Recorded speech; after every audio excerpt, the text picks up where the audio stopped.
Global summit వేదికగా తెలంగాణకు పెట్టుబడుల వెల్లువ సర్పంచ్ ఎన్నికల్లో అభ్యర్థుల హామీల వర్షం ఇలాంటి టాప్ 10 తెలంగాణ వార్తలను ఇప్పుడు చూద్దాం. కొత్త రాష్ట్రమైన తెలంగాణ అభివృద్ధిలో దూసుకుపోతోందని సీఎం రేవంత్ రెడ్డి అన్నారు. 2047కు సరికొత్త లక్ష్యాలను నిర్దేశించుకుని ముందుకు సాగుతున్నామన్నారు.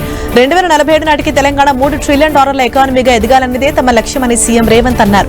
పారిశ్రామికవేత్తలు ఆర్థికవేత్తల సూచనలు ఆహ్వానిస్తున్నామని తెలిపిన CM Revanth Telangana rising unstoppable అన్నారు. తెలంగాణ ఖ్యాతి ప్రపంచం నలుమూలలా చాటేలా గ్లోబల్ సదస్సు జరుగుతోంది. 2 రోజుల పాటు జరగనున్న ఈ సమ్మిట్ లో 44 దేశాల నుంచి 154 మంది ప్రతినిధులు హాజరయ్యారు. ఫ్యూచర్ సిటీలో అభివృద్ధి పెట్టుబడులకు సంబంధించిన విషయాలతో పాటు 27 సెషన్లలో వివిధ అంశాలపై సదస్సులో చర్చ జరుగుతోంది. కాంగ్రెస్ ప్రభుత్వంలో అవినీతి భారీగా పెరిగిపోయిందన్నారు మాజీ మంత్రి హరీష్ రావు. కరప్షన్ ఎలా చేయాలో కాలేజ్ పెడితే కాంగ్రెస్ సిలబస్ చెప్పాల్సి వస్తుందన్నారు. ఇష్టారాజ్యంగా డబ్బులు వసూలు చేసి ఢిల్లీకి పంపిస్తున్నారని ఆరోపించారు హరీష్ రావు. ఇండిగో ప్రయాణికులకు రీఫండ్స్ కొనసాగుతున్నాయి. పలు విమానాలు రద్దు కావడంతో టికెట్లు బుక్ చేసుకున్న ప్రయాణికులకు ఇండిగో రీఫండ్స్ ఇస్తోంది. గడిచిన 2 వారాలు రద్దయిన విమానాలకు సంబంధించిన టికెట్లకు తిరిగి డబ్బులు చెల్లిస్తోంది. ఇప్పటి వరకు 827 కోట్లు రీఫండ్ చేశామని ఇండిగో ప్రకటించింది.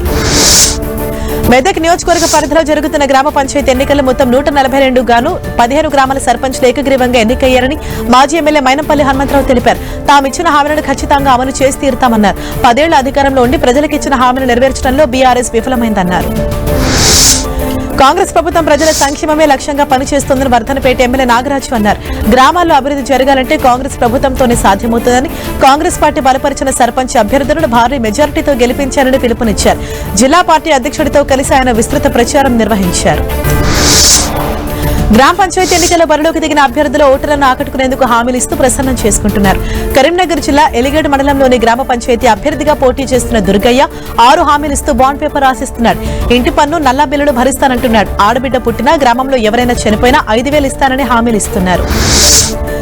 హైదరాబాద్ నాచారంలో Shahi export private limited company మహిళా ఉద్యోగులకు నిరసనకు దిగారు. 16,000 జీతానికి 9,000 మాత్రమే చెల్లిస్తున్నారని ఆందోళనకు దిగారు. జీతాలు పెంచకుండా మోసం చేస్తున్నారని ఆగ్రహం వ్యక్తం చేస్తున్నారు. రంగారెడ్డి జిల్లా ఇబ్రహీంపట్నం మండలం మంగళపల్లిలోని మహేశ్వరం ప్రభుత్వ మెడికల్ కాలేజీలో కనీస వసతులు లేవంటూ విద్యార్థులు నిరసన చేపట్టారు. కాలేజీకి వెళ్లేందుకు బస్సు సౌకర్యం లేక తీవ్ర ఇబ్బందులు పడుతున్నామని ఆవేదన వ్యక్తం చేశారు. తమకు సరైన హాస్టల్ ఫెసిలిటీ లేదని ఇప్పటికైనా సౌకర్యాలు కల్పించాలంటూ డిమాండ్ చేశారు.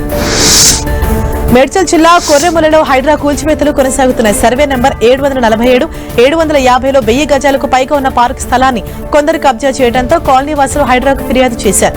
దీంతో రంగంలోకి దిగిన హైడ్రా పార్క్ చుట్టూ ఉన్న కాంపౌండ్ వాల్ని కూల్చివేసి స్థలాన్ని కాపాడారు.